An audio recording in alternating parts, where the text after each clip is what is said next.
بناوی خوای بەخشندەی میهرەبان، سەلام و ڕەحمەت و بەرەکەتی خوای گەورە بەسەر هەموو لایەکدا بڕژێ.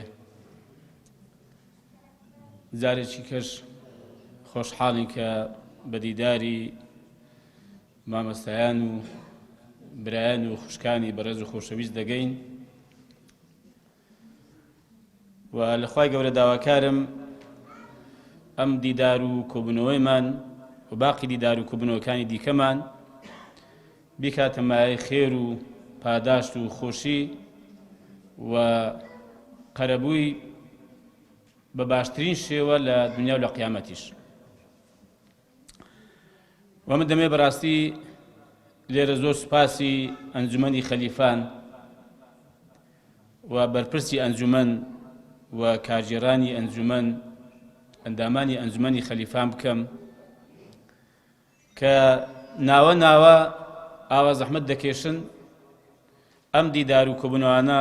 ڕێک دەخەن کە بێگومان یەکتر بینین و بە یەکەوە کۆبوونەوە و دانیشتن یەکێکە لە بابەتە گرنگ و پێویست و پڕ خێر و بەرەکەتەکانی نێوان موسڵمانان. خوا پاداش ئەنداتەوە، دەسوچاویان خۆش بێ و خوای گەورە بەرەکەتی مادی و معنەویان بەسەردا بڕێژێ و خوا پاداشتی مامۆستا حەسەنیش بداتەوە کە دیارە ئەویش پشک و بەشی هەبووە لە ئەوە کە ئەم خەڵکە لێرە کۆب بێتەوە، یاخوا سفرە و خوانیان هەر بەرەکەتدار بێ و ئاوادان بێ ئینشاءڵڵا. خوشکانی و برایانی بەڕێز و خۆشەویست، ئەمن بابەتەکە دەکەم بە دوو بابەت. بەشی یەکەمیان باسی ئەوە دەکەین کە سەرفرازی لە بەدواکەوتنی پێغەمبەری خوایە سەڵاسەمی خوا لەسەر بێ. بەشی دووەمیش بە کورتی تەرخان دەکەین بۆ هێندێک لە هەڵوێستەکانی فراکسیۆنی کۆمەڵی ئیسلامی لە پەرلەمانی کوردستان و لەگەڵ هەڵسەنگاندنمان بۆ پەرلەمانی کوردستان. بابەتی یەکەم کە دیارە بێگومان سەرفرازی لە بەدواکەوتنی پێغەمبەری خوایە سەڵاوسەمی خوای لەسەر بێ کە خوای گەورە لە سوورەتی ئەنفالدا دەفەرمێ يا أيها الذين آمنوا استجيبوا لله وللرسول إذا دعاكم لما يحييكم واعلموا أن الله يحول بين المرء وقلبه. دەفەرمێ ئەی ئەوانە کە بڕاتن هێناوە بەدەم بانگەوازی خوا و پێغەمبەری خواوە بچن سەڵات و سەلامی خوای لەسەر بێ بۆ شتێک کە پێی زیندوو دەبنەوە، واتە ژیانی ئێوەی تێدایە، سەرفرازی ئێوەی تێدایە، بەختەوەری ئێوەی تێدایە، واتە بەدوانەکەوتنی پێغەمبەری خوا یا بەدەم بانگەوازەوە نەچوونی پێغەمبەری خوا کە خۆی لەو شەریعەت و بەرنامە و ڕێبازەکەیدا دەبینێتەوە، بێگومان بەدبەختی بەدوادادێ، ماڵوێرانی بەدوادادێ و هەرچی دەرد و ناخۆشی و گرفتاریەکانی کە مرۆڤ تووشی دەبێ لە ژیانیدا هەمووی لەوەیدا سەرچاوە دەگرێت کە مرۆڤ ئەگەر بەدوای پێغەمبەری خوا نەکەوت سەڵاسەمی خوای لەسەر بێ و ئەم ڕێبازەی هەڵ نەبژارد و پێشەوە پابەند نەبوو بە شێوەیەکی هاوسەنج و ڕێک و پێک، ئەوە گومانی تێدانێ کە تووشی بەدبەختی و تووشی ماڵوێرانی دەبێت. چۆن ژیان لە بەدواکەوتی پێغەمبەری خوادا هەیە سەڵاسەمی خوای لەسەر بێ؟ پێغەمبەری خوا بەکردەوە فێری کردوین کە ئێمە تەنها و تەنها ملکەس و گەردەنکەسی خوای پەروەردگار بین، کە لە چەندەقێکی قورئانی پیرۆزدا پێغەمبەر و پێغەمبەران سەڵات و سەلامی خوای لەسەر بێ هەمیان ئەم حەقەتیان دووپات کردوتەوە. قل إنما أنا بشر مثلكم يوحى إلي أنما إلهكم إله واحد کە بێزگە لەوەی کە پێغەمبەران جیاوازیان لەگەڵ غەیری خۆیان بریتی بۆ لەوە کە وەحیان بۆ هاتووە بەڵام پێشیان گوتون چی یعنی کاکڵە و نێوڕۆژی وەحیەکە چی بووە بریتی أنه لا إله إلا أنا فاعبدون خاطر دەفەرمێ پێیان بگەێنن پێیان ڕابگەین کە هیچ پەرستراوێک نییە بێزگە لە من و تەنها ملکەس و بەنداجی بۆ من بکەن کەواتە لە پێغەمبەرەوە فێر دەبین ئەگە بەڕێی پێغەمبەردا بڕۆین سەڵات و سەلامی خوای لەسەر بێ ملکەچی و گەردەنکەچی بۆ هیچ کەسێک نییە غەیری خوا و هیچ ڕێبازێکی کەس بەڕاست و بە حەق نازانین غەیری ڕێبازی پێغەمبەری پێشەوە سەڵات و سەلامی خوای گەورە لەسەر بێ ئەوە فێرمان دەکا ئاوا سەربەرز بین ئاوا بێمنەت بین مل بۆ غەیری خوا کەس ناکەین مل بۆ هیچ کەسێکی کە شۆڕ ناکەین پێغەمبەری خوامان فێر دەکا ئاوا ئینسان ئازاد دەبێ لە هەرچی پەرسترا و معبودی کەی بە ناحەق هەیە کە دیارە بەر لەوەی پێغەمبەری خوا ئەم پەیامە مبارەکە بێنێ خەڵک داریان دەپەرست بەردیان دەپەرست خورمایان دەپەرست سەرشۆڕ و ملکەسی عەبدەکان بوون کۆیلە بوون بە بەندەی یەکتر دەچەوسێنرانەوە زوڵمیان لێ دەکرا بەڵام ئەوە بوو کە پێغەمبەری خوا ئازادی کردن پێ ڕاگەیان کاکە نا غەیری خوای تەعالا هیچ کەسێکی کە هیچ شتێکی کە شایستە وەنێ کە ئینسان ملی بۆ کەس کا و گردەنی بۆ کەس کا هیچ کەسێکی کە تەواو پێغەمبەری خوا سەڵڵا سەلەمی خوا لەسەر بێ ئێمە فێری ئەوە کرد کە ئێمە دادگەر بین لەگەڵ هەموو کەس و جیاوازی لە نێوان مرۆڤەکان نەکەین لە هیچ شتێکدا هەر وەک چۆن لە قورئاندا کە خوای گەورە دەفەرمێ وإذا حكمتم بين الناس أن تحكموا بالعدل إن الله يأمركم أن تؤدوا الأمانة إلى أهلها وإذا حكمتم بين الناس أن تحكموا بالعدل أو فرما من بيدك كأمانة كان وك خوي كوك شون أمانتك رادسي كسيدك لبيويستا وك خوي أو أمانة رادسي خاونك بكاتوا ده فرمي آوا أمانة كان رادسي خاونك بكنوا كخوايا يا أجر بيوندي با خلقه هو بي آوا رادسي خلق بكنوا أمانة الدين هي أمانة بابتي كهي غير الدين دەفەرمێ بەڵام ئەگەر حکمتان کرد لەما بەینی خەڵک دادگەر بن بە دادگەرانە حکم بکەن دەفەرمێ خەڵک نەیفەرمووە مسلمانان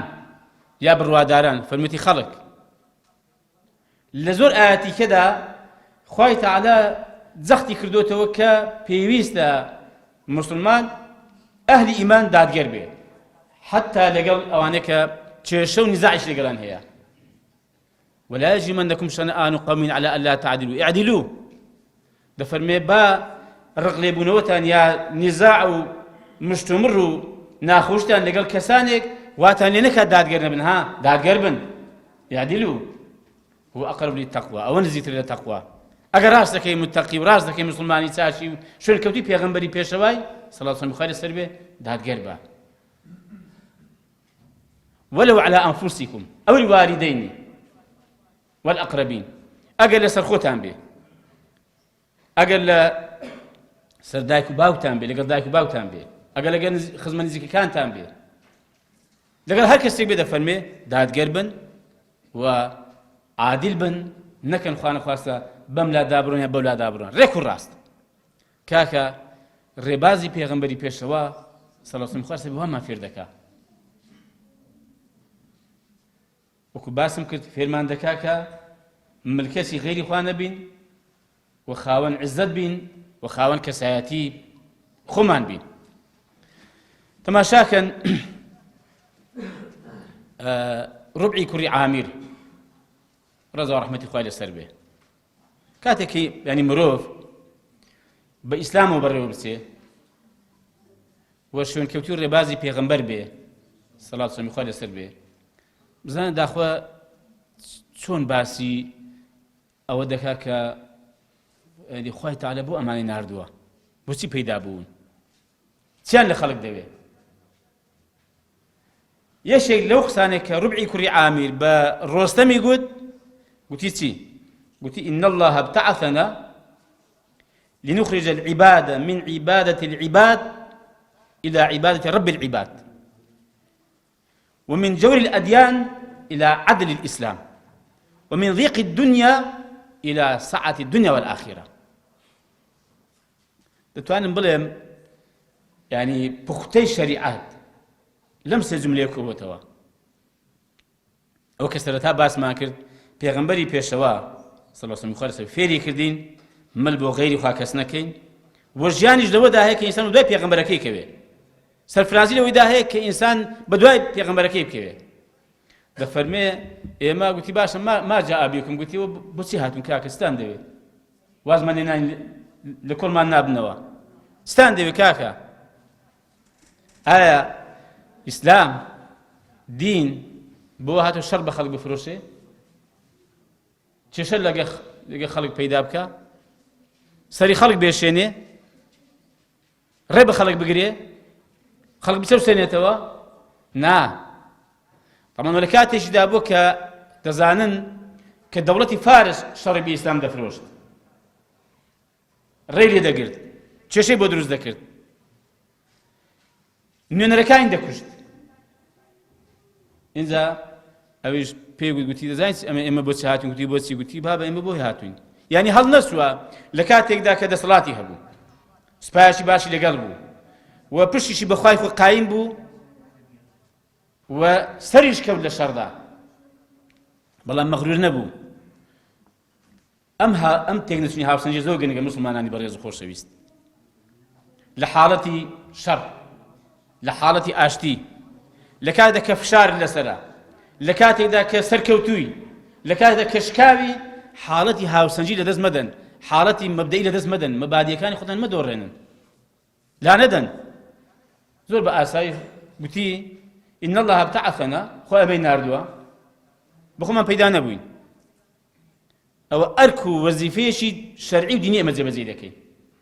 ئێمەی ناردووە کە بەندەکانی خوا لە بەندایەتی بەندان ڕزگارکەین بۆ بەندایەتی خوای پەروەردیگار. هەر کاتێک ئینسان ڕزگار بوو لە بەندایەتی خەڵک، لە بەندایەتی مادە، پارە، پلە و پایە، هەر شتێکی کە بەخوای ئینسان سەربەرز دەبێت، سەرفراز دەبێت، بێمنەت دەبێت. اینجا ومن جور الأديان لەو هەموو ستەم و زوڵمەی کە ئەو ڕێباز و ڕێچکە و بیردۆزانە کە دەیکەن لە خەڵک، هەر جارەی لە هەر قۆناغی خەڵک بە ناوێکەوە بە ڕێباز و دینێکەوە دەسەوسێنەوە، ئێمە هاتوین لەم هەموو تاریکایی و ڕێباز و ڕێچکانە ڕزگاریان کەین بەرەو دادگەری ئیسلام. ئەو دادگەری کە من باسم کرد کە خوای تەعالە دەفەرمێ دادگەر بن، یعنی ئەگەر ئەوەی کە کێشەش لەگەڵی هەیە هەر لەگەڵی دادگەر بی، ناحەزاریت هەیە، دوژمنایەتیت هەیە، بەس هە دادگەر بە. کاکی ئیسلامات فێر دەکا. بۆ ئەوەش گوتی کاکەی وەڵا بۆ چەسپانی دادگەری هاتوین، بۆ لابردنی زوڵم هاتوین. زوڵم، ستەمی چینایەتی بێ، ستەمی نەتەوایەتی بێ، ستەمی ئایدۆلۆژیا بێ، هەر جۆرە ستەمێک ئێمە هاتوین دژی ستەمین بەڕاستی. ستەم لە تاک بکرێ، لە کۆمەڵ بکرێ، لە نەتەوە بکرێ، لە نیشتیمان بکرێ، ئێمە دژی ستەمین. ومن ضيق الدنيا لو بیرکردنەوە لە چوارچێوەی ئەم دنیای تەسک و تریسکەدا کە مرۆڤ دیسانە کە دەکاتە بەندا لەم چوارچێوە تەسکە بیر بکاتەوە بخولێتەوە ئاواتەکانی ئامانجەکانی، هاتوین لەم چوارچێوە تەسک و تریسکە ڕزگاریکەین بەرەو فراوانی دنیا و دواڕۆژ. زۆر فراوانە ئەگە ئینسان بە هیدایەتی خوا بەڕێوەچوو لەسەر ڕێگەی پێغەمبەری خوا بوو سەڵڵاهو عەلەیهی وسەلەم لەسەر بێ، زۆر فراوان بیر دەکاتەوە. هەر تەماشای ئەوە سوچێکی ئەم دنیا ناکە، سوچێکی گچکە نابینێ. ئەوەی بەڕاستی ئەوەی کە بەهرەمەند نەبوو بێ لە هیدایەتی خوا، ئەوەی لە ئیسلام و لە قورئان تێنەگەیشت بێ، بەخوا زۆر تەسک بیر دەکاتەوە. وا دەزانێت دنیا خاڵێکی زۆر گچکەیە. ئێمە پێغەمبەر ئەوەمان فێر دەکات سەڵڵاهو عەلەیهی وسەلەم لەسەر بێ، ئاوا مرۆڤ پەروەردە دەکات ئاوا مرۆڤ پێدەگەێنێ و کۆمەلگایەکیش ئەگەر بەم هیدایەتە بەڕێوەچن هەر بە هەمان شێوە پەروەردە دەبن. بەڵام بێگومان ئەمە بەوە دەکرێت کە مرۆڤ باش بە دوای پێغەمبەری خوا بکەوێ سەڵات و سەلامی خوا لەسەر بێ، چاک شوێن پێی هەڵبگرێ. بەداخەوە بەشێکی هۆکاری دواکەوتنی موسڵمانان و ژێردەستەییان و هەندێک جار دەستەمەبوونیان بۆ ئەم لاولا، بۆ ئەحزاب، بۆ حکوومەت، بۆ خەڵک بەڕاستی دەگەڕێتەوە بۆ ئەوەی کە باش بە دوای پێغەمبەری خوا نەکەوتوین سەڵات و سەلامی خوا لەسەر بێ. شوێن پێویمان باش هەڵ نەگرتووە. زەمان مەبەستم شوێن پێ هەڵگرتنی ئەو مەبەستم هێندێکی جوزئی نییە، مەبەستم کاکڵەی قەزێک هەیە، یعنی ساغبوونەوە بۆ خوای پەروەردگار و ڕاست و ڕێک بە دوای پێغەمبەری کەوتن بە شێوەیەکی فراوان و هاوسەنگ. ئەوە بەڕاستی وامان لێ دەکات کە ئێمە ئەو کۆمەڵ و ئەو خەڵکە بین کە ئەم ئاین و بەرنامە لەسەر دەستی ئێمە خوای پەروەردگار حەز بکات ئینشاءڵڵا، خوا پشتیوان بێ ببوژێتەوە و بەڕاستی گەشە بکە و ببێتە چەتر و سێبەر بۆ خەڵک لە بیندا بحەسێتەوە و خەڵک لەبەر سێبەریدا بەحەوێتەوە. بۆیە تەماشاکەن ئەوانەی پێش ئێمە چۆن بە دوای پێغەمبەری کەوتون سەڵات و سەلامی خوا لەسەر بێ. ئەمە نمونەی گسکە و سادە دێنمەوە، بەڵام یعنی نیشانەی چاک بە دواکەوتنی ئەو پیاوە گەورانەیە و باش بەڕێداڕۆیشتنی پێغەمبەری خوایە سەلات و سەلام و ڕەحمەت و بەرەکەتی خوای گەورە هەر بەسەدا بڕژێ. ئیمامی ئەبوبەکر دەفەرمێ لست تاركا شيئا كان رسول الله يعمل به عليه الصلاة والسلام إلا عملت به. دەفەرمێ هیچ شتێکم بەجێ نەهێشتووە کە پێغەمبەری خوا کردبێتی إلا كردوما.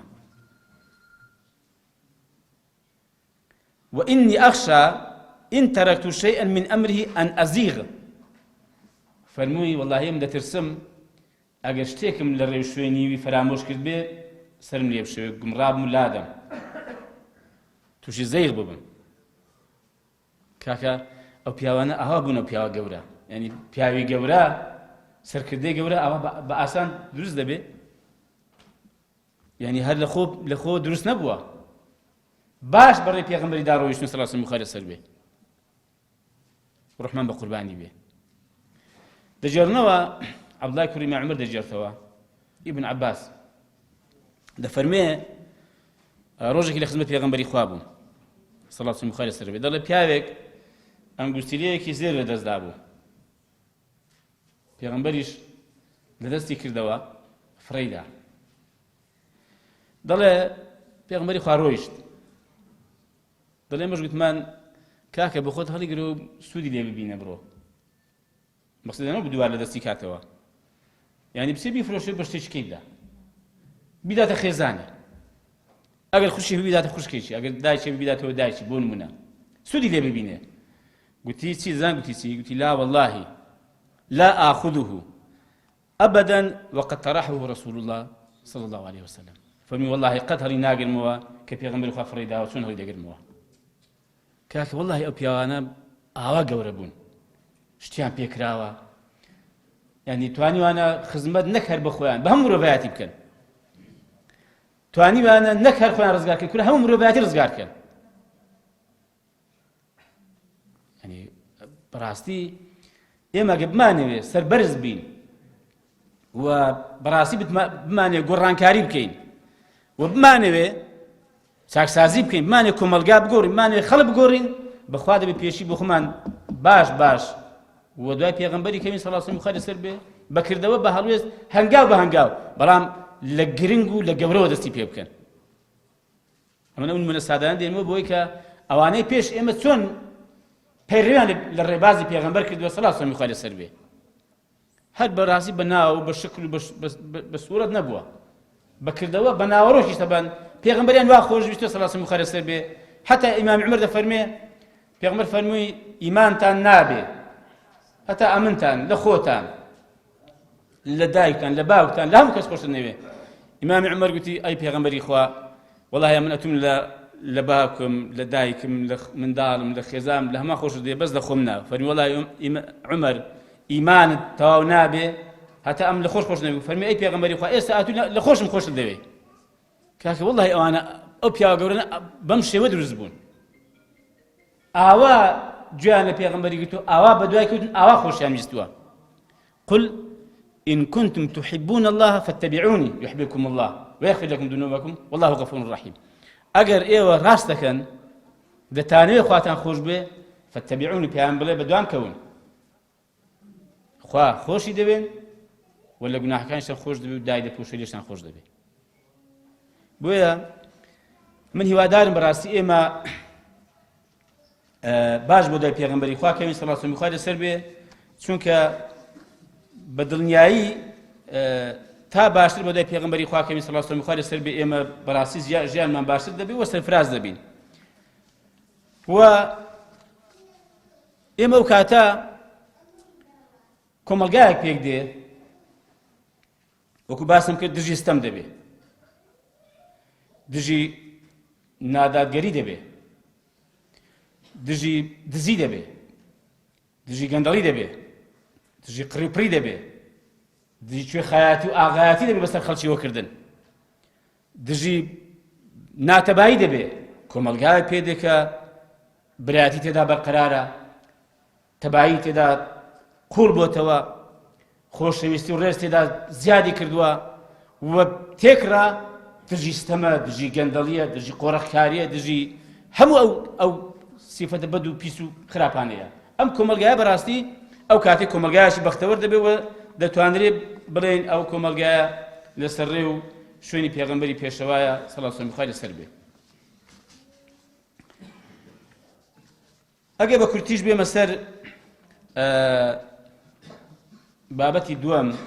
کە دیارە برایان وایان پێشنیار کرد لەنە بەڕاستی من لێک لەبارە خۆم پێم خۆش بوو تۆزێکی لەسەر ئەم بابەتە ڕۆیش بامایە چونکە باسکردنی پێغەمبەری خوا سەڵات و سەلامی خوا لەسەر بێ بەڕاستی دەیهێنێ و چەندەی باسی بکەین و چەندەی بەرگری لێ بکەین بە ڕوحمان بە ماڵمان بە ماڵ منداڵمان بەخوا بڵێن چیەوە پێغەمبەری خوا لە نێومان دانیە دەنا هەر کامێک لە ئێمە ئێستا بێ ڕێبازەکەی دەبێ وا بێ ینی بەخیلی نەکا بە هەموو شتێکی خۆشەویست و بە نرخ لای لەم دنیایەدا بەخوا تەمان بە شێوەیەکی هاوسەنگ بە شێوەیەکی عاقڵانە و ژیرانە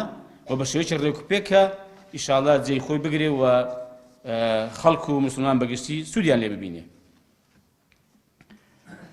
بابەتی دووەممان دەربارەی هەڵوێست و هەڵسەنگاندنمان هەڵوێستەکانمان لە پەرلەمانی کوردستان وەکو فراکسیۆن و هەڵسەنگاندنیشمان بۆ پەرلەمان و بۆ ئەو دامەزراوەیە کە ئێمە کاری تێدا دەکەین کە نوێنەرایەتی خەڵک دەکا تۆزێک باسی دەکەی. طبعاً ئێمە بریارمان داوە هەر کاری بکەین و لە هەر شوێنێک کار بکەین و هەر کارێکمان بەدەستەوە بێ بریارمان داوە بۆ پەڕی دڵسۆزی و خەمخۆریەوە کار بکەین. ئەگەر لە حکومەت بین وەک لە ڕابردوودا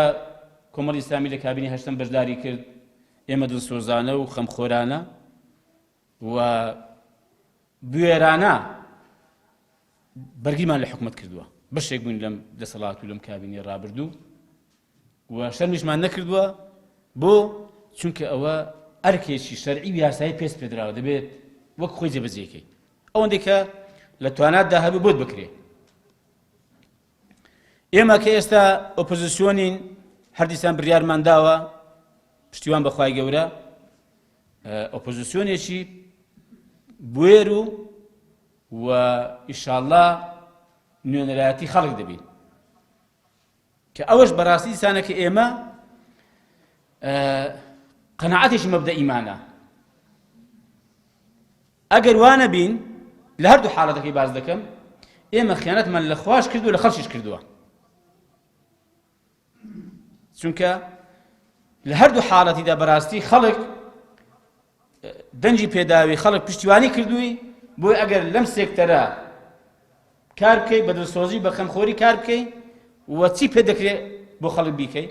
و لەوەی دیکەشدا هەر بە هەمان شێوە چی لە تواناتدا هەبێت دەبێ ئەنجامی دەی و ئێمە بە هاوسەنگیش ئەنجاممان داوە لە هەر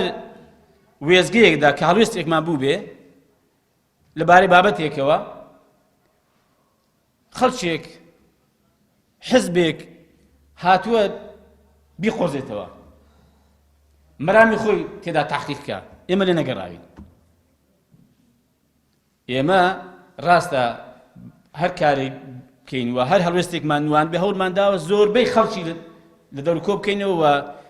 هەماهەنگی هەبێ و پرۆژەیەک بێ هەڵوێستێک بێ بۆ هەمووان بێ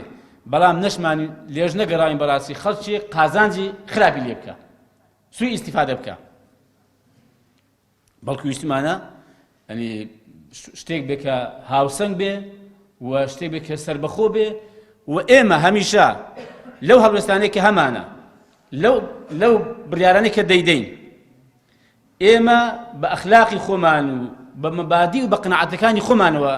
هەڵوێستمان نواند و بڕیارمان داوە هەڵوێستی ئێمە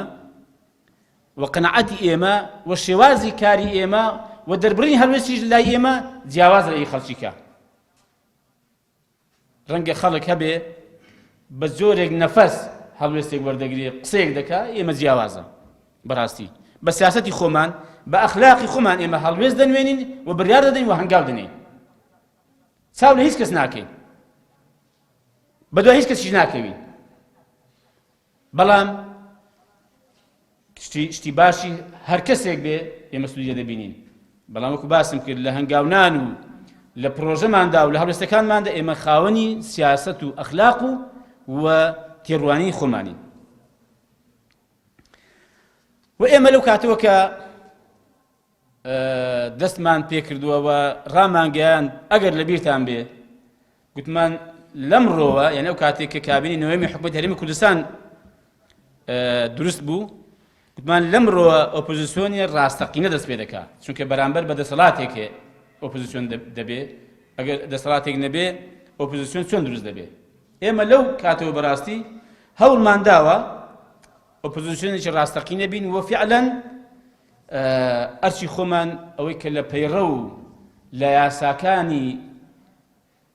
داهاتووە جێبەجێکەین پەیڕە و یاسا بۆیە کاتێک لە بابەتی پرساندندا خەڵکێک گوتیان کاکە ئەمە دوژمنایەتی و دژایەتیکردنی حکومەت و سەرۆکی حکومەت و ئەوانەیە ئێمە گوتمان کاکە بۆ دوژمنایەتی و دژایەتیە هەر بەو پەیڕەوەی کە لە پەرلەمان پەسەند کراوە لایەنەکانی دەسەڵات خۆشیان تێدا بوون پەسەندیان کرد و دەستیان بۆ هەڵبڕیوە ئێمە هەر بەو پەیڕەوەی کارمان کردووە و هەر ئەو پەیڕەوەی کە پارێزبەندیان پێ لەسەر سۆران عومەر لابردووە ئێمە هەر بۆ پەیڕەوەی کارمان کردو پرساندنمان کردووە بۆ بانێک و دوو هەوای کاکە ئێمە بۆیە بەڕاستی بڕیارماندا ئۆپۆزیسیۆنێکی ڕاستەقینە دەبین و ئۆپۆزیسیۆنێکی ئینشاڵڵا بوێریش دەبین ئەوەی کە دەسەڵاتی ئێمە بێ و لە پەیڕەوی داهات بێ لە یاسا بەرکارەکان داهات بێ ئێمە لەسەری دەڕۆین و بەڕاستی لە بەرگریکردن لە خەڵکیش کە لەسەر مافی خەڵک بۆ چونکە لەسەر بابەتی لێبڕینی سەدا 21 موچەی خۆران بووە ئێمە نە پاشەکشە دەکەین بەڕاستی و نە لە هیچ شتێکیش و نە لە هەڕەشە نە لە چاوسورکردنەوە نە لە تەماعبەردان لە هیچی سڵ ناکەینەوە وەی شتێک لەمانەش بەڕاستی لە هەڵوێستەکانمان و لە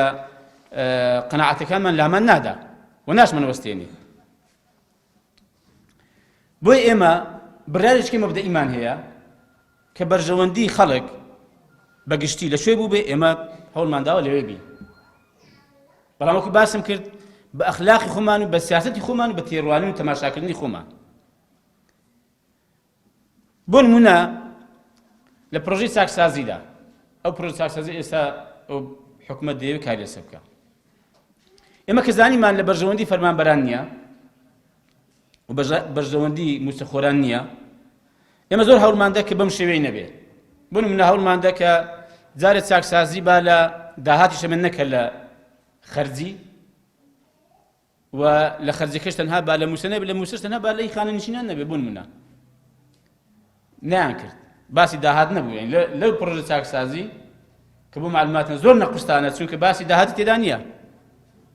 ئەتو باسی ئەم هەموو داهاتە ناکە کە لە هەرێمی کوردستان هەیە، ئەم هەموو بەرمیل نەوتەی کە بەڕێ دەکەی کە پارەکەی بە تەواوی دیار نییە،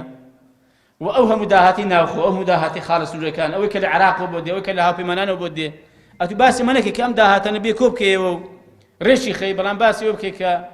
ئەو پارێکی خەرجی دەکەی، پارەکە لە چ خەرجی موسەخۆران. ئێمە هەوڵمان دەکە بەڕاستی باسی داهات بکرێت، باسی داهات نەکرا.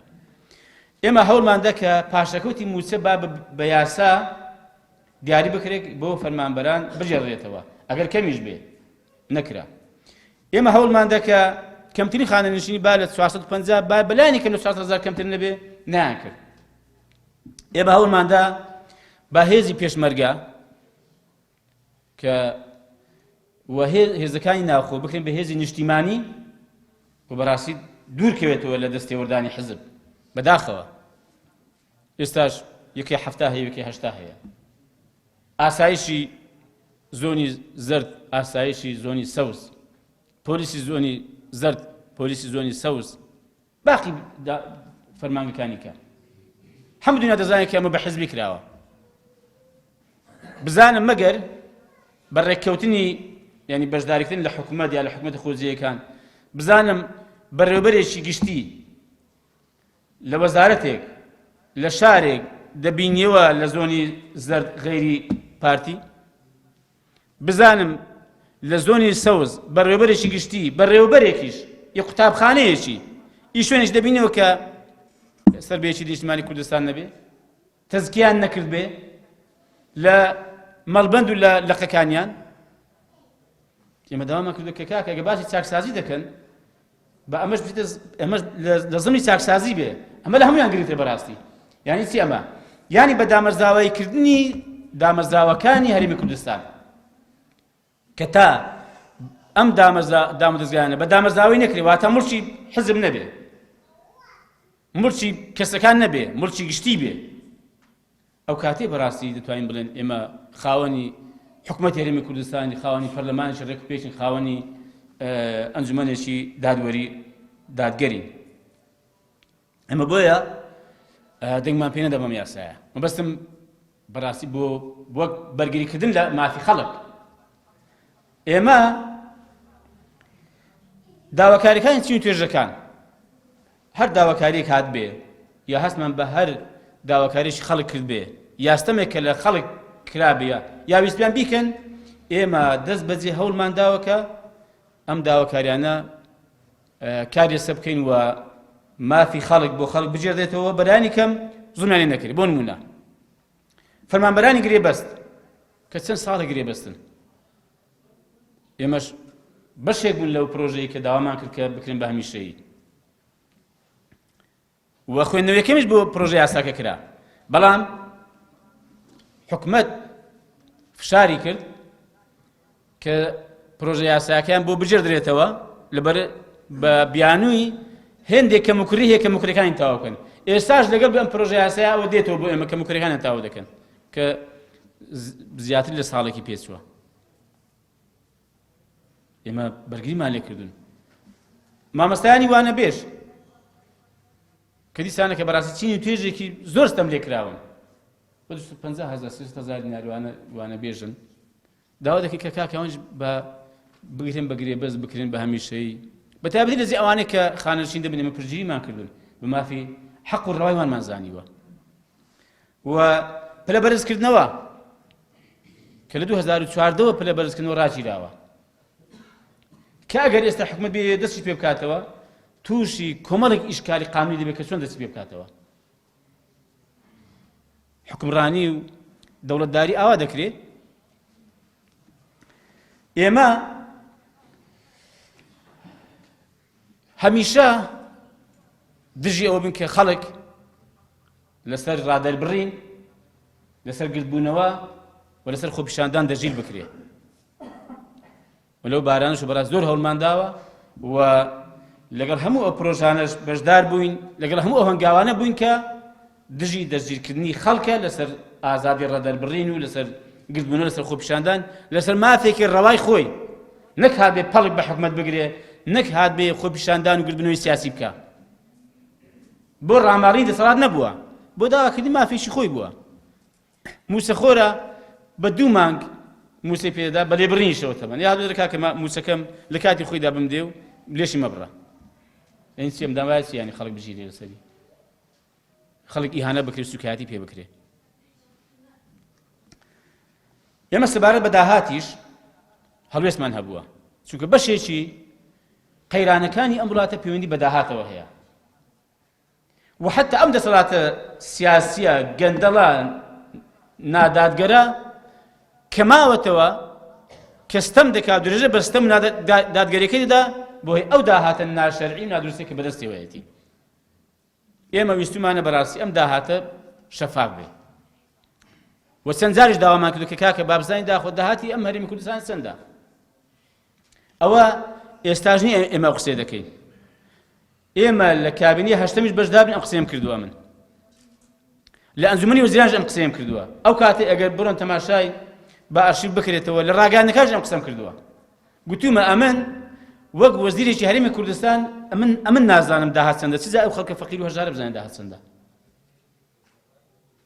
حکومەتیش نازانێت بۆ معلوماتان حزبی دەسەڵاتداریش هەردوو حزبەکە ئەوانش هەمویان نازانن چەند کەسێک لەم دوو حزبە دەزانن داهاتی هەرێمی کوردستان چەندەوە چی لێ دەکەن بۆ ئێمە گوتومانە داهات تا ڕوون نەبێ ئێمە بڕوامان وایە کە داهات زۆرە تا ڕوون نەبێ بڕوامان وایە کە زۆرە ئەی باش ئەم هەموو دام دەستگای حیزبانە بەچی بەڕێوە دەبن ئەم هەموو کەناڵە حیزبانە بەچی بەڕێوە دەبن ئەم هەموو خەڵکە حیزب پارێدەین بەچی بەڕێوە دەچن کاکە خۆیشی حیزب ڕانەوەستاوە کەناڵەکان ڕانەوەستاوە خەرجیان ڕانەوەستاوە بەچی بەڕێوەی دەبن ئەو حزب ئێستاش لەگەڵ بێ پارە دەبەخشێ بۆ کۆنسێرتێک و بۆ گۆرانی بێژێک و بۆ ئافرەتێک لە دەرەوە لە لوبنان لە ئەوروپا دەیهێنن گۆرانی پێ دەڵێن پارەیان دەنێ کاکە خۆ بە پارە دەنێ خەڵکە لەکوێیان بوو ئێمە پێمان وایە داهات زۆرە و بە هێندێ داهاتاش کە ئێمە لە لامانە بەڕاستی پێمان وایە داهات لە هەرێمی کوردستان بەشی موچە و بورجە دەکا ئەگەر ئەو داهاتە هەمووی بۆ خەڵک بێ نەک بۆ حزب نەک بۆ ملەماڵە ئەگەر ئەم داهاتە لە دەستێکی ئەمین بێ نەک لە دەستی دز و گەندەڵ بێ ئەگەر ئەم داهاتە بە شێوەیەکی دادگەر بەسەر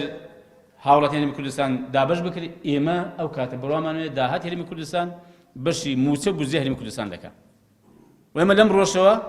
پێشنیارمان داوە تا حەداشمان کردووە بابێن داهاتی هەرێمی کوردستان بۆ ماوەیەک ساڵ بە مەرجی کە دەستنێن نەڕێمان ئازاد بین لە بڕیاردان لە کۆکردنەوەشی و لە چاکسازی تێداکردنیشی ئێمە بەرپرسیاری لەوەی کە ئەگەر ئەم داهاتمان بەشی موچە بورجەی هەرێمی کوردستان نەکرد بۆ ئێمە شەڕیشمان لەسەر ئەو بابەتە کردووە بەڕاستی بەردەوامیش چونکە پەیوەندی بە ژیان و گوزەرانی خەڵکەوە هەیە و پەیوەندیشی بە درێژە پێدانی ئەم دەسەڵاتە ستەمکارە هەیە بۆیە ئێمە هەر ستەمێک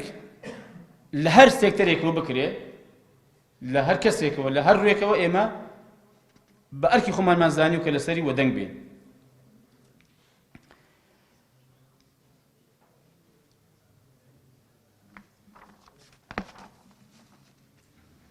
ئێمە لەسەر ئەم ڕێباز و لەسەر ئەم هەڵوێستانەمان بەردەوام دەبین پشتیوان بەخوای گەورە چونکە ئێمە گرێبەستێکمان لەگەڵ خەڵک هەیە و بەڵێنمان بە خەڵک داوە ئێستا چاک لە بیرمە لە کاتی هەڵبژاردنەکان کە ئێستاوە 2 ساڵ بەسەر سوێند خواردنی یاسایی پەرلەمانتارانی پەرلەمانی کوردستاندا تێدەپەڕێ 6 یازدەی 2018 سوێند خوراوە ئێستا کە 6/7/11 2020 2 ساڵە 2 ساڵ و 1 ڕۆژ ئێمە بەڵێنمان بە خەڵکدا بوو کە خەمخۆر و دڵسۆزی خەڵک دەبین و هەوڵ دەدەین کە ژیان و گوزەرانی خەڵک باشکەین و هەوڵ دەدەین کە بەرگری لە مافەکانی خەڵک بکەین. ئێمە بۆیە لەسەر ئەم هەڵوێستانەمان پشتیوان بەخوای گەورە لەسەر ئەم هەنگاوانەمان بەردەوام دەبین و پشتیوان بەخوای گەورە لێ ناگەڕێین لە هیچ هەنگاوێکی خێر و کە بەرژەوەندی خەڵکی تێدا بێ و دژی ستەم بێ و دژی گەندەڵی بێ ئێمە لە دوایە بین. ئینشاءالله یا لە پێشەوەین یا لەگەڵ خەڵک دەبین. با تۆزێک بێمە سەر دامەزراوەی پەرلەمان. دامەزراوەی پەرلەمان دامەزراوەیەکی گرنگ و گەورەیە و گەورەترین و گرنگترین دامەزراوەشە لە نێو دامەزراوەکان، چونکە پەرلەمان چاودێری هەموو دامەزراوەکان دەکات و دەتوانێت محاسبە هەموو دامەزراوەکان بکات بەبێ ئیستیسنا. و پەرلەمان یاسا دەردەکات و پەرلەمان نەخشەی یا دەتوان بڵێ ڕێگەشتەکانی سیاسەتی وڵات دیاری دەکات ئەگەر سیستەم پەرلەمانی بێ. بەڵام بەداخەوە ئەم دامەزراوەیە نەیتوانێت بە ڕۆڵی خۆی هەستێ، نەیتوانێت بە ئەرکانی خۆی هەستێ. بۆچی؟ یەکەم بەڕاستی حزبی دەسەڵات لە هەرێمی کوردستان، ئەو دوو حزبی دەسەڵات لە هەرێمی کوردستان نانویستو ئەم دامەزراوەیە کە پەیوەندی بە خەڵکەوە هەیە کە نوێنەرایەتی خەڵک دەکا کارابێ، چونکە ڕاستەخۆ پەیوەندی بە خەڵکەوە هەیە. دیقەتدەن ئێستا دامەزراوەکانی کە چونکە ڕاستەخۆ پەیوەندی بە خەڵکەوە نییە، تەماشای سەرۆکایەتی هەرێم کەن، سەرۆکایەتی حکوومەت زار ئەنجومەی دادوەریان هەر زۆر بێڕێز کردووە، زۆر بێمحتەوایان کردو بۆ هەڵساون کە ئەنجومەی دادوەری قەزا ئەم دامەزراوەیە لە وڵاتان جاری وا هەیە دادگای باڵا لە هەندێک وڵات بە پێی یاسا بڕیاری پەرلەمانیش ڕادەگرێ. بەڵام لە وڵاتی ئێمە چونکە دەتوانێت دەبێ حکم بکە و بڕیار دەدا دادگایە، ئێمە زانستیان لێ کردووە ئەم ئەنجومەنیان کردوتە بەشێک لە وەزارەتی داد، یعنی هەندێک وەزارەتێکی سەربەخۆش حکمی نییە کە لە وڵاتان ئەم سییانە لە ئاستی یەکەن، هەڵبەت بە پێی پلە تۆزێک بەرزتریان هەیە و نزمتریان هەیە، پەرلەمان و حکوومەت و قەزا. لێرە لە وڵاتی ئێمە ئەم قەزایان خستۆتە نێو وەزارەتێک، وەزارەتێکی داد کە بەڕاستی ئەویش نەیتوانیوە کە بە ڕۆڵی خۆی هەستێ. بۆیە